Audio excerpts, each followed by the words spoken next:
Bharatiya Janata party के स्थापना दिवस पर आगरा में आयोजित प्रदर्शनी का शुभारंभ राज्यसभा सांसद नवीन जैन समेत पार्टी के कई वरिष्ठ नेताओं ने किया। इस मौके पर भाजपा जिला और शहर अध्यक्ष सहित सभी पदाधिकारी मौजूद रहे। भारतीय जनता पार्टी के स्थापना दिवस के कार्यक्रमों के अंतर्गत ब्रज क्षेत्र कार्यालय पर स्थापना दिवस प्रदर्शनी का आयोजन आगरा महानगर एवं आगरा जिले द्वारा संयुक्त रूप से किया गया। कार्यक्रम का शुभारंभ राज्यसभा सांसद नवीन जैन, महानगर अध्यक्ष राजकुमार गुप्ता, जिला अध्यक्ष प्रशांत पूनिया आदि ने फीता काटकर किया। सभी ने प्रदर्शनी का अवलोकन किया। हेमंत भोजवानी, सोनू चौधरी आदि उपस्थित रहे। 6 अप्रैल 1980 को भारतीय जनता पार्टी की स्थापना हुई और कल बड़े जोर शोर से स्थापना दिवस सभी कार्यकर्ताओं ने मिलकर जब बनाया था। आज चित्र प्रदर्शनी भारतीय जनता पार्टी के कार्यालय पे आज बनी हुई है। भारतीय जनता पार्टी महानगर और जिले के संयुक्त तत्वाधान में जो प्रदर्शनी का आयोजन जहां हुआ है।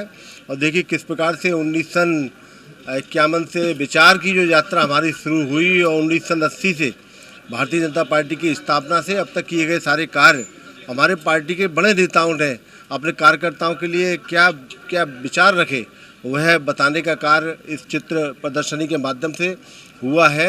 माननीय प्रधानमंत्री जी, माननीय गृह मंत्री जी, हमारे देश के भाजपा के राष्ट्रीय अध्यक्ष जेपी नड्डा जी का मैं बहुत आभार व्यक्त करता हूं कि उनके द्वारा जिस प्रकार से भारतीय जनता पार्टी के पूरे विश्व के देश के कार्यकर्ताओं का एक नेतृत्व करने का और उनको प्रेरणा देने का काम।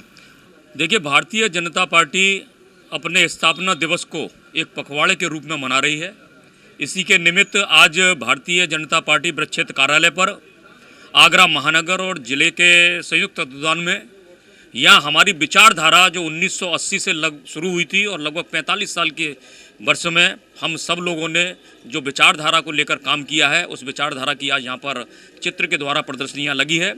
और हमारे सांसद राज्यसभा, हमारे नेता आदरणीय नवीन जैन जी भाई साहब ने आज इस प्रदर्शनी का उद्घाटन किया है।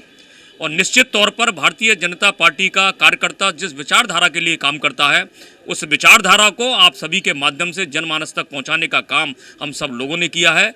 और जिस तरह से हमारे पंडित दीनदयाल उपाध्याय जी ने अपनी एक मजबूत विचारधारा अंत्योदय का हम सब लोगों को जो दी थी, उस विचारधारा को लेकर हम सब लोग काम कर रहे हैं। उसी को लेकर आज यहाँ प्रदर्शनी 6 अप्रैल 1980 को भारतीय जनता पार्टी की स्थापना हुई। उस लगातार 6 अप्रैल को हम लोग पार्टी की स्थापना दिवस का कार्यक्रम मनाते हैं और 7 दिन के स्थापना दिवस के लगातार निरंतर ये कार्यक्रम है। उसी में से आज 8 तारीख को यहाँ कार्यालय पर प्रदर्शनी लगाई गई है। ये प्रदर्शनी में लगाए गए जो चित्र हैं वो अपने आप में जीवंत और बोलते हुए हैं कि आदरणीय दीनदयाल उपाध्याय जी ने क्या कहा था, आदरणीय श्यामा प्रसाद मुखर्जी ने क्या कहा था, देश के प्रधानमंत्री मोदी जी ने क्या कहा है। कार्यकर्ताओं को इन सब से जानकारी मिलती है कि हमारे जो अग्रज थे जिन्होंने इस पार्टी को यहाँ तक लाने का काम किया है, एक बोलती हुई प्रदर्शनी है। पार्टी के अब तक प्रदेश के अध्यक्ष कौन रहे, राष्ट्रीय अध्यक्ष कौन रहे और किन विषयों पर, किन गंभीर मुद्दाओं विषयों पर पार्टी की क्या लाइन ऑफ लेंथ रही, ये प्रदर्शनी इन सब चीज़ों को दर्शाती है।